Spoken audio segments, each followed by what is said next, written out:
Eh ben dis donc, alors c'était fantastique ce tour qu'on a fait en vélo. Donc Oui. on est parti d'Aime, Oui. hein, et c'est puis ça. on a emprunté un des itinéraires découvertes, il y en a 2. Alors des itinéraires, il y en a de partout, mais notamment à Thème, il y en a 2. Les sentiers découvertes, est-ce que tu peux nous en parler du coup? Et puis plus précisément celui qu'on vient de faire, le sentier découverte du patrimoine, et puis de l'autre, des sites naturels. Oui, le syndicat d'initiative La Côte d'Aime-Valzan a souhaité créer des parcours vélo électriques pour que tout le monde puisse s'y adapter, et en particulier de créer des parcours à thème, ce qui permet d'avoir au-delà du vélo lui-même, du sport ou de la balade. Un autre intérêt, ouais. Tout à fait, Voilà. tout à fait. Donc un parcours patrimoine qui effectivement part de la vallée, de près du Loir, c'est commode, et puis qui va parcourir le versant avec la visite de chapelles, d'églises, et puis aussi des vestiges des temps anciens avec la maison de Johannes à Montméry, là où nous nous trouvons, Ouais.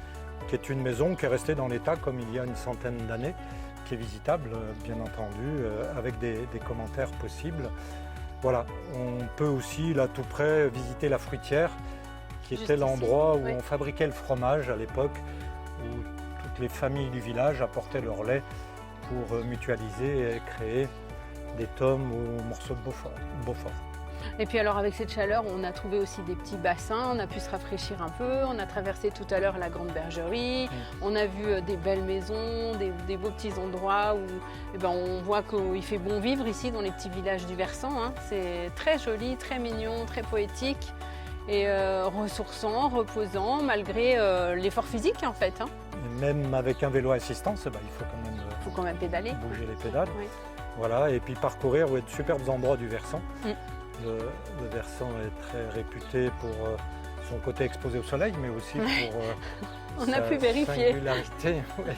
Et puis du coup aussi, il y a l'autre sentier, donc l'autre sentier qui lui est plus sur les ressources naturelles. Tu nous en parles un petit peu, je crois qu'il y a 3 grands thèmes.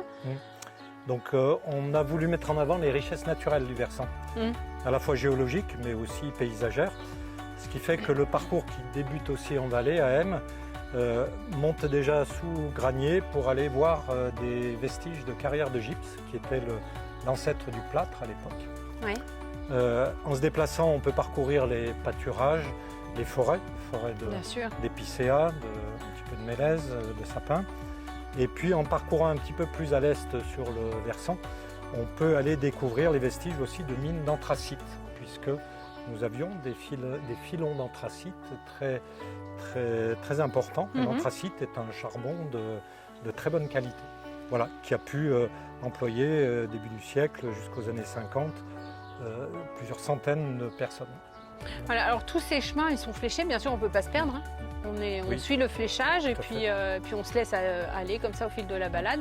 C'est super. Et puis il y a même des petits plans à soit aller sur le site de la mairie de la Plaine Tarentaise pour les télécharger, les imprimer si jamais.